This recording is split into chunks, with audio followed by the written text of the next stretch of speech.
forward. No looking back. There is no like understanding for logic. You just yeah. That's kind of the idea. Hello, sis. Hello, hi.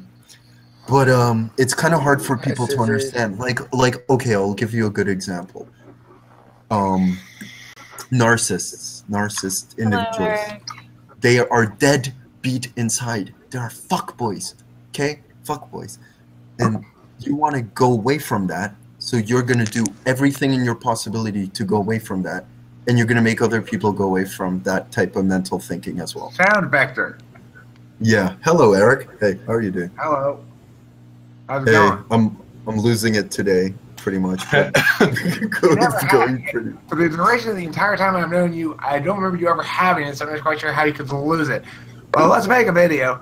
Let's fucking talk about whatever you want to talk about. You're going to give me the topic. I'm going to drive this bus. I'm going to talk a little bit. I'm going to let you loose off your leash for a little bit, and then I'm going to bring you right back. Okay, let's roll. Okay, what do you want to talk about, Michael? Okay, Eric, I want to talk about narcissism in... Okay, then let me get the video thing started. Give me 1 sec. It's opening. The app's opening right now. It takes a second. Okay, all right, guys. All right. While you're doing that, Eric, what do you think about, for Sound Vector, what do you think about, or Michael, right? That's your name? He said I'm an ENTP, he said. No, I was going to say for Enneagram. I was thinking 784 tri-type. I think Eric's zoned out. Eric's gone. We lost him. I agree with you. Okay. Actually, I think he's 874 or 847 maybe even. That was quick. 847. That was quick. Cool. What happened? It's the messenger archetype. Last time I judged as ENFJ EIE type dominant subtype 4W3. That's the last time. Hello. But Derek. Okay. We've got Sound Vector / Michael here. We're recording. We've got people in the room, including host Ken, Arch Admin Susie, Neptune, the man with a woman's mouth with a lot of teeth in it, and we got INFJ. We got Blanky, who's known for his blanketness. We've got Symbols, and we've got Spacey, and we've also got Raw INTP. And but our guest of honor this evening is somebody who wanted to make a video with me, talked to me about Facebook, and he wants to talk about narcissism, and that's Sound Vector. Who I prefer to call him Sound Vector. If you prefer to be called Michael, though, I will call you Michael. Either way, it's okay. Either way. All right. So tell me, what are your thoughts about? What are your initial thoughts on narcissism? You start us off by giving us a little breakdown. Okay, what do I think about narcissism? I think it is a crazy form of disease that makes you lose your minds, makes you lose your pathology on how you think about things and how you value things, because you constantly build a shell around you that makes it complicated for you to actually see values. But at the same time, narcissism is very in another world type of problem that you end up actually ending up in another world. So technically you can't hold your consciousness to the point, how many to the people moment. do you think suffer? How common is narcissism? How many people suffer from it, do you think, on average? Out of 100? Out of 100? I think around maybe 25. I don't know. I would say out of 100, 25 out of 100? Yeah. Suffer from narcissism? Do you think there's a qualitative distinction between clinical narcissism and sort of narcissistic-like behavior? Or are you saying that 25% of the population is suffering from some sort of spiritual or mental disorder of some sort?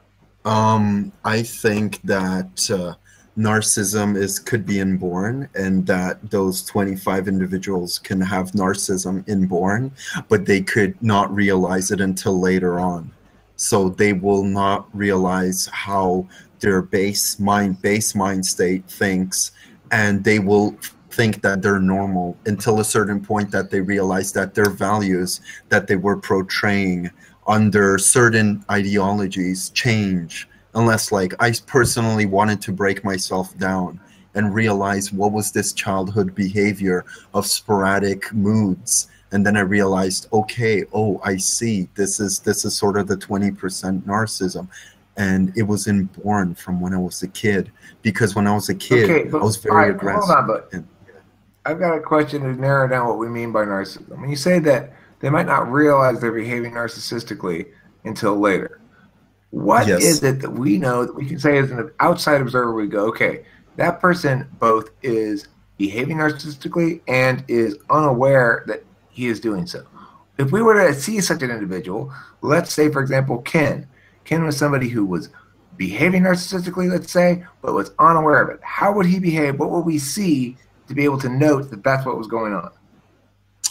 If Ken was able to believe certain values in his mind that he projected otherwise differently to people, then that means that any form of hypocrisy leads to narcissism in individuals, sadly, because that's not the only thing. It's the ideology that, the way I describe it is that you're deadbeat inside, technically. If you don't want to change it, you basically end up being worse than a psychopath, way worse.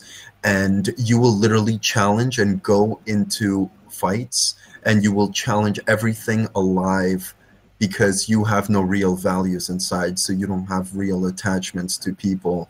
You could burn the world down to the ground and you won't even care, because it'll just be an extension of yourself.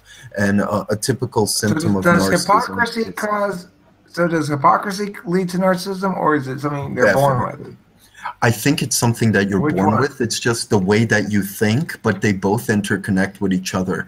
For example, when a person thinks in a way like, oh, I'm not going to do anything until it becomes valid, until other people validate what I'm doing as correct. So, like in my life, I almost never corrupted myself, ever, because I always am very impressionable of what people think of me. And because of that, I am addicted. Yourself? I am a slave. Corrupting yourself as in influencing yourself with corruption, kind of gathering a bunch of facts that people won't like generally. How do you know something is corruptive or not, though? How do you know if a given fact is corruptive? Because you could see based on the actions, based on the events, based on the material gain that the person is experiencing with a certain personality type, based on the way that he decided to take his actions throughout his entire life, basically, like that.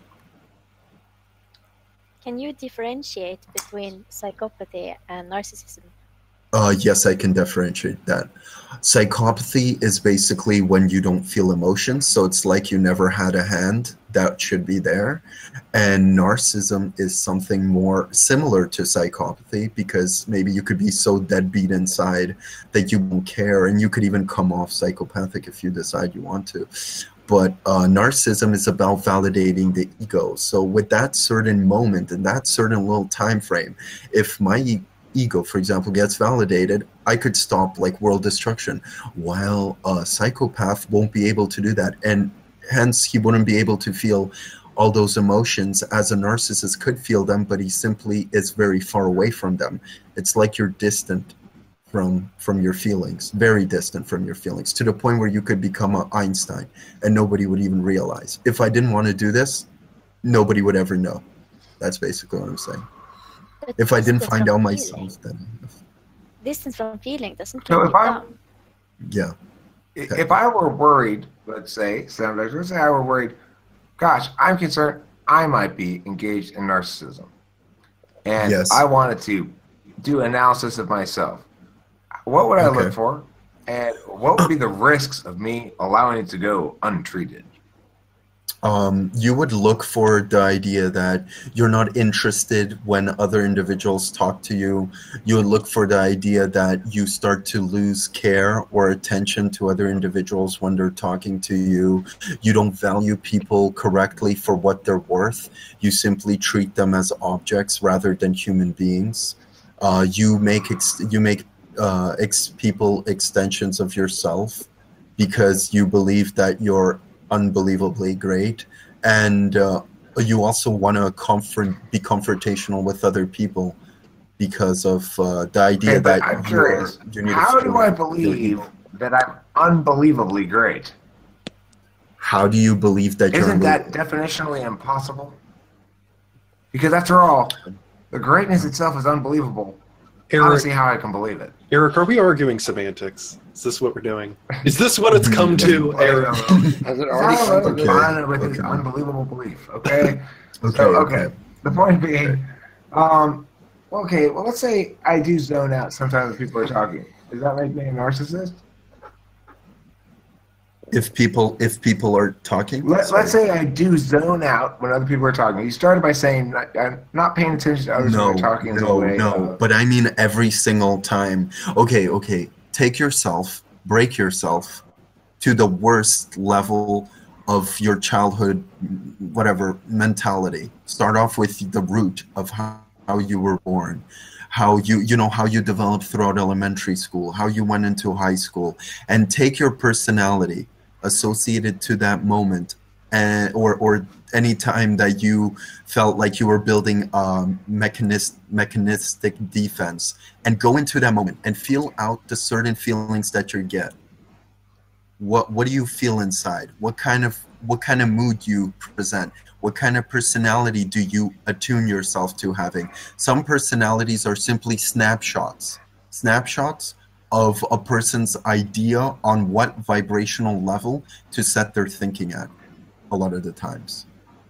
Okay, so what is we do this for then? If one engages in this process of feeling mechanistic construction moments from one's childhood as though one were re-experiencing them, what does one accomplish by doing that exactly? What happens?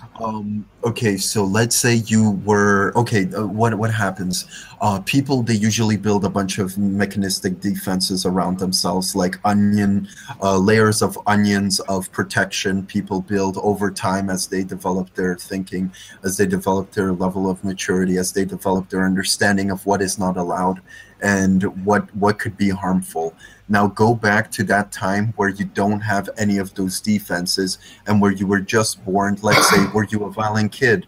Were you a person who was very clingy to other people? Were you suicidal?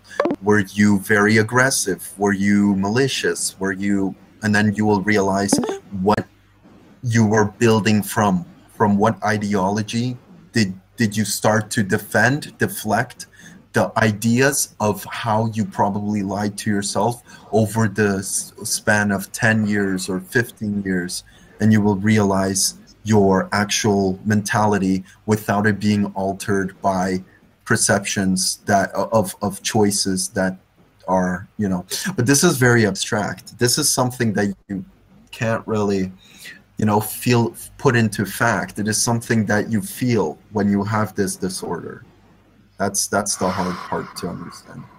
It's like you're born with a mind that is like that, or maybe like a lot of childhood conditioning creates you to be a person. All right, so let me direct things here a little bit more back towards the notion of ego and the self and handling the realities of an identity that can be wounded on a perceptual level, like on an FE level, could be wounded on a SI level, like you get broken up with or somebody dies, and various things like that. Understandably, as fragile human beings, we do develop defenses and such. Do you think the ego is bad? The ego, quote unquote, the single self illusion, that clinging to that in some fashion is bad?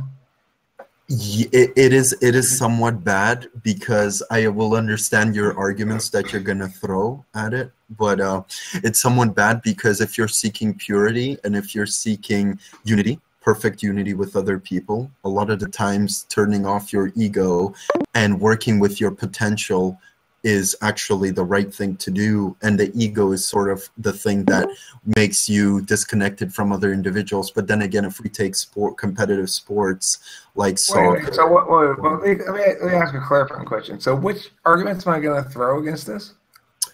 Which arguments you're going to throw against this? Okay, you want to say that the ego is good. I'm saying that having an ego is not really good.